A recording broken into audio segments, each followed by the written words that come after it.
Намайг Лхагийн хотхон зурлагдаг. Би Чингис хаан улсын нисэх бодлын үйлчлэг харилцааны захирлаар ажилладаг. За Монгол улсын агаарын хилгийн бонд тусан энэ газарт ажиллагаараа би бахархдаг юм аа. Өнөөдөр би нисгтэр ирээд их гоё санагдлаа. Арай эрт ирсэн. Ахинлуугаа яраад надад энэ Чингис хаан нисэх усны бодлын үйлчлэг нь бас гоё санагдлаа. Одоо 13 дугаар зуун, 19 дугаар зууны үеийн хувцастай юм эрэгтэй эмэгтэй хосууд байд юм байна. Энэ бол цэвэр манай түүхийг харуулсан хувцастай. Чингис хаан улсын нисэх бодлоор үйлчлүүлэх гэж байгаа үйлчлүүлэгч та 21 дугаар зууны одоо хувцаа 19 дугаар зуунд өмсөжсэн хаан хатныхаа хувцсыг өмсөөд энэ хаан хатны синтээ дээр суугаад зураг авах боломжийг бид бас бүрдүүлсэн юм аа. Энийг бас санаачлаг хийсэн байгаамаа. Тун жаргал дарга эмэгтэй хүнийхээ хувьд ч гэсэн одоо хүнийг удирдах ажилтан гэдгээрээс тэр юм уу те энэ хүн бол биднэрт маш их одоо үлгэр дуурайл болдог. Директ үйлчлэгчгээд нэх их юмд хамрагддаггүй байсан. Тэгээд нүүрс түлээний мөнгө одоо 13 дахь цалин малын эдрээс хэсвэлээр сонирх юмд хамрагддаггүй байсан. Тэгээд хотхон жаргал менежер манад менежерээр ах удаа ирснээс хойшоо бид нар одоо түлээн нүүрсний мөнгө 13 дахь цалин малын тиймд хамрагддаг болсон. Одоо нөгөө орон сууцны урьдчилгаа гэж өгдөг тэрийг бол манайхд бас шийдэж өгсөн байгаа. Ажилчид маань бас гэр өгсөн байгаа.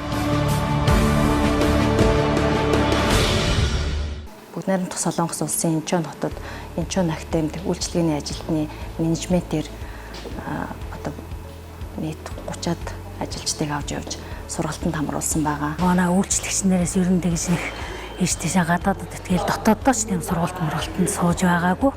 Тэгээ одоо би анх удаага тэгээ отхон захирлынхаа юугаар одоо Инчон руу одоо сургалтанд явсан байгаа. Хотхон жаргал захирал маань ажилдаа идэвхтэй, санаачлагтай, хий бүтээй хөдөлмөрлөе гэсэн хүнийг олж хард. Одоо мэршсэн тоогооч гэдэг яг тэр сургалтанд бол сууж ясан, суулгаж ясан. Залуу хүнийг их дэмжиж ажилтдаг захирал маань.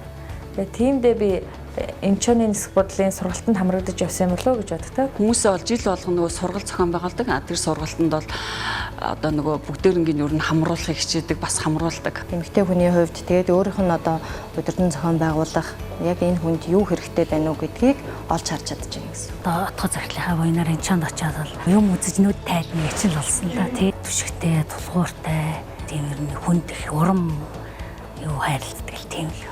Хүний хүндэлж харцдаг хүмүүс ажилчдынхаа за та нар минь яаж нээж ин одоо та нарт юу хэрэгтэй байна, юу болохгүй байна, одоо тэр болохгүй юм чи би болгож өгье бүтээ гэд нэлээд сайн ажилласан.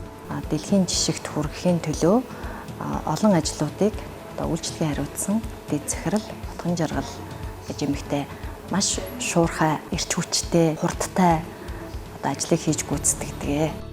18 онд бас албан нэгжүүдийг одоо иргэний засгийн харьяас албан нэгж салбаруудыг шалгаруулдаг. Тэгэнгүүт би бол Чингис хаан улсын нисэх бодлын 3 үйлчлэгний албан маань 19 оны 12 сар гэхэд бид шилдэгтийг одоо 3 албан маань гуруулаа авах ёстой гэж төлөвлөгөө тавиад за 1 сард юу хийх вэ, 2 сард юу хийх вэ гэдээ удирдлаар төлөвлөгөө гаргаад 7 хоногор төлөвлөгөө гаргаад тэрнийхээ дагуу бас ажлуудаа амжилттай хийж хэрэгжүүлсэн.